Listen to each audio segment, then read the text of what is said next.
तो आइए मेरे प्यारे प्यारे बच्चों, एथिक्स की एक केस स्टडी देखते हैं। मीना एक 16 वर्षीय लड़की है जिसने अभी अभी 10वीं की परीक्षा पूरी की। 16 वर्ष की है और 10वीं की परीक्षा पास की। तो Meena is a 16-year-old girl who has just completed her 10th standard. Due to poverty and financial constraint, her parents decided to marry off her Prakash, a age 32-year-old man. तो गरीबी और आर्थिक तंगी, ये इसको भी आप हाईलाइट करेंगे कि कारण उसके माता पिता ने उसकी शादी 32 वर्षीय, देखो डबल एज का है शादी की। बातचीत के दौरान परिवार ने दहेज की मांग ली 10 लाख रुपए। तो Prakash family during the discussion demanded a dowry of 10 lakh rupees. Unable to afford this amount, Meena father afforded 2 hectares of land instead. Both the family reached to an agreement and engagement date was set. तो दोनों के बीच समझौता हो गया और सगाई की तारीख। तो इस राशि में भुगतान में असमर्थ होने के कारण मीना के पिता ने पैसे के बजाय 2 हेक्टर जमीन देने की पेशकश की। दोनों परिवारों के बीच समझौता हो गया, सगाई की तारीख पूरी हो गई। सगाई के 3 दिन पहले एक जागरूक नागरिक, अब ये है एक आदमी, ने बाल विभाग को अवैध सगाई की सूचना दी। ठीक है, सूचना मिल गई। विभाग के अधिकारियों ने तुरंत अधिकारी कार्रवाई करते हुए बाल संरक्षण कानून के तहत अवैध हवाला देते हुए सगाई रुकवा दी। तो 3 days before the marriage, a concerned citizen reported the illegal engagement to the child welfare department. The department officials acting swiftly intervened to the top engagement ceremony, citing a illegality under various child protection law. They consult both the families about the legal and the social implication of the child marriage. The family agreed to cancel the agreement and postpone the marriage until Meena turned 18. तो भाई उन्होंने दोनों परिवारों को बाल विवाह के कानूनी सामाजिक प्रभावों के बारे में सलाह दी। परिवार की सगाई रुकने के कारण मीना 18 साल से होने से पहले शादी को टालने पर सहमति व्यक्त की। हालांकि सगाई रुकने के कुछ घंटे बाद प्रकाश ने मीना के माता पिता पर हमला कर दिया और उन्हें गंभीर रूप से घायल कर दिया और फिर मीना का जबरन उसके घर में घसीटा और उसका सर काट दिया। इसके बाद उसका कटा हुआ सिर मौके से लेकर फरार। भाई साहब सर ही ले गया। हिनियस क्राइम्स है ना, ये तो क्या था, बहुत बड़ा क्राइम हो गया। मर्डर में भी मार के भाग जाए, वो सर ही लेके भाग जाए। दे फैमिली अमानवीय हो गया ना, ये तो मारना ही अमानवीय है। अमानवीयता का, हाँ, उससे भी बड़ा हो गया। The families agreed to cancel the engagement to postpone the marriage until Meena turned 18. However, after the engagement was stopped, Prakash attacked Meena's parents, severely injured them. He then forcibly dragged Meena out of her house and beheaded her before fleeing the scene with her severed head. अब इस condition में identify the stockholder in this case and ethical issues involved in the case. Briefly describe at least 4 laws that has enacted by government of concerning to the protection of the empowerment of the girl. In your opinion, what broader societal change are needed to prevent? तो 3 question है।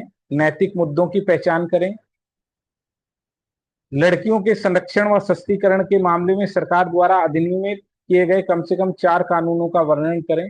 आपकी राय में ऐसी घटनाओं को रोकने के लिए क्या किन सामाजिक परिवर्तनों की आवश्यकता है?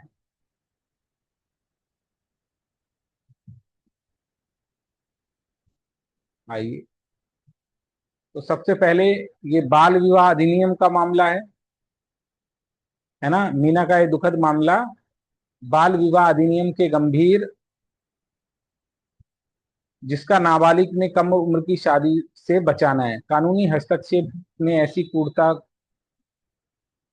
जारी रखना बाल कानूनों को लागू करने की चुनौती है। तो चुनौती है the marriage act Meena highlighted a severe violation of prevention of child marriage act which aim to protect minor from early marriage despite legal intervention that persistent of such atrocity underscore the continued challenge enforcing the child protection law. अंग्रेजी सुधारनी है तो इस तरह से लिखना पड़ेगा आपको धीरे धीरे। अब आओ मुख्य भाग में हितधारक कौन है। मीना है बेचारी जो बाल विवाह का शिकार बनने चाह रही थी, फिर दहेज का शिकार बनने चाह रही थी, फिर वो मर गई, हिंसा का शिकार हो गई।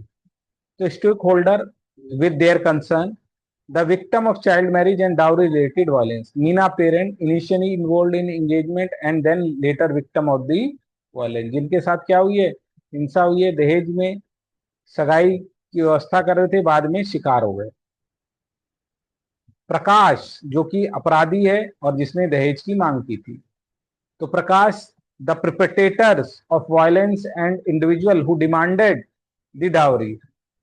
Prakash family, party involved in the dowry negotiation and engagement arrangement. Child welfare department official, enforcers of child protection law and intervention of the case. तो प्रकाश का परिवार जो दहेज ले रहा दे रहा था, सगाई की व्यवस्था कर रहा था। बाल कल्याण विभाग का अधिकारी जो कानूनों को इन्फोर्स करा रहा था और जिनकी हस्तक्षेप थी। जागरूक नागरिक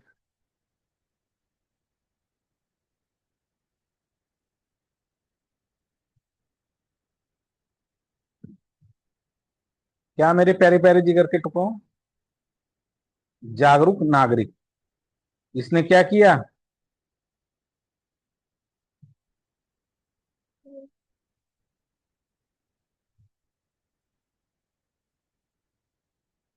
जिसने विसल ब्लोअर, जिसने अवैध सगाई की सूचना दी। स्थानीय लोग जो गवाह हैं और सामाजिक को रोक सकते हैं, सामाजिक बदलाव को कर सकते हैं। तो child welfare department, concern citizen, whistle blower सबसे पहले तो यही पिटता है प्रैक्टिकलिटी में। हाँ हाँ, the whistle blower who reported the, क्योंकि सोसाइटी जागरूक नहीं है ना।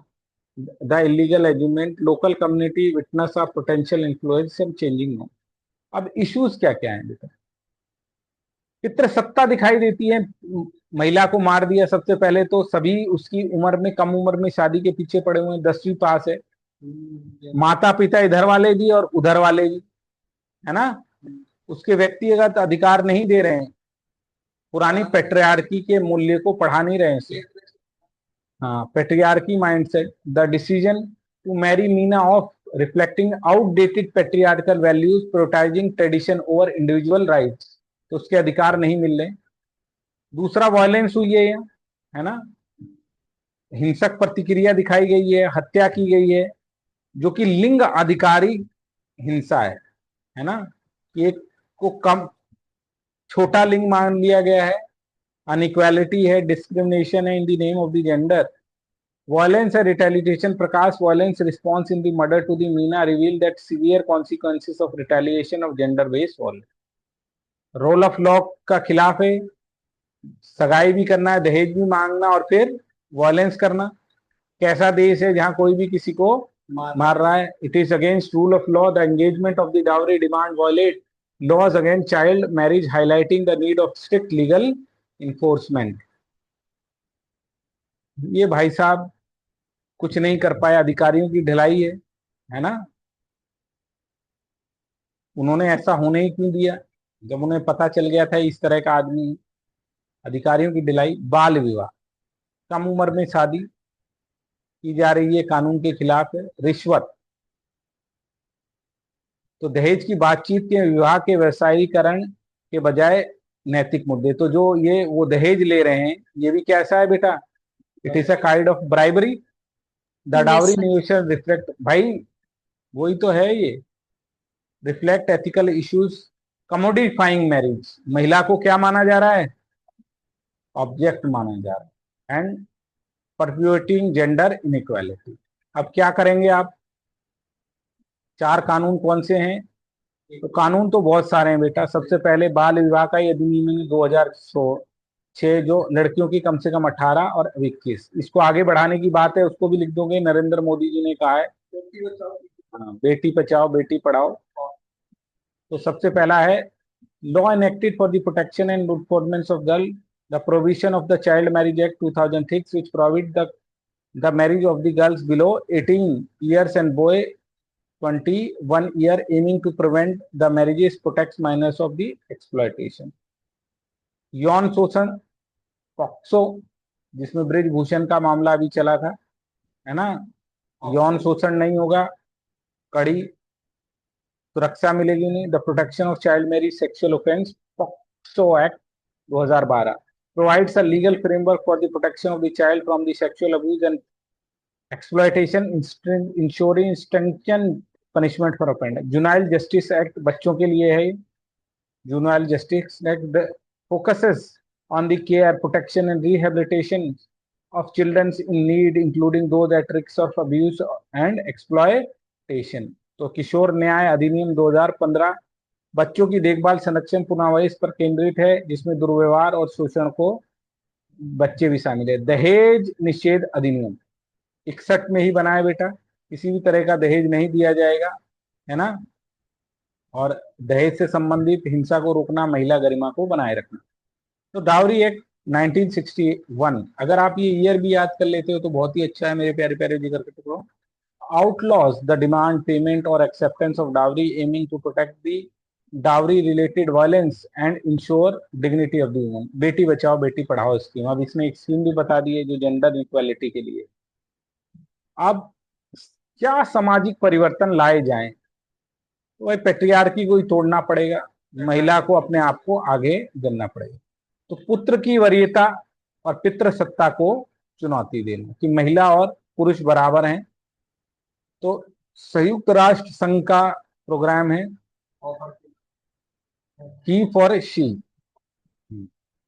तो क्या करना है बेटा, first is broader societal changes are needed to prevent such incidents are challenging son meta preferences and patriarchy। Effort must address the norms of favoring, तभी तो बेचा उसको किसी तरह शादी कर ली जा रही है ना, कि किसी तरह चली जाए, जल्दी से चली जाए। He for she campaign by UN promoting gender equality, यही दिक्कत है, जेंडर इक्वालिटी को वापस लाना है। इसके लिए गर्ल्स एजुकेशन, प्रॉपर्टी राइट, घर शादी के बाद कामों का बंटवारा, वो नौकरी करने के लिए, इसने कम लिखा है, नौकरी करने के लिए वो जा सके, राइट को भी काम कर सके, प्लस उसके मेटरनल के बेनिफिट उसको मिले, ये सब लिखोगे। जब वो मिलेंगे उसको, राइट टू प्रॉपर्टी से लेकर काम करने का अधिकार, समान वेतन, ठीक है, हाँ, जैसे अभी लिखोगे, अभी कर्नल कुरैशी और पहली बार सोफिया कुरैशी प्लस भूमिका सिंह प्लस पहली बार कमीशन किया गया महिलाओं को एज अ कॉम्बैट के लिए, है ना, ये सब लिखोगे। हाँ, ऑपरेशन से दूर। तो शिक्षा से लेकर रोजगार तक कई यहाँ लॉज लिखे जा सकते हैं। सामुदायिक जुड़ाव, ये बहुत जरूरी है बेटा कि सब लोग ये शपथ लें, शपथ लेनी पड़ेगी सबको, क्या, कि हम बाल विवाह नहीं कराएंगे, प्लस हम दहेज ना लेंगे ना हम देंगे, ये सब लोगों को कसम लेनी पड़ेगी, तब बात बनेगी।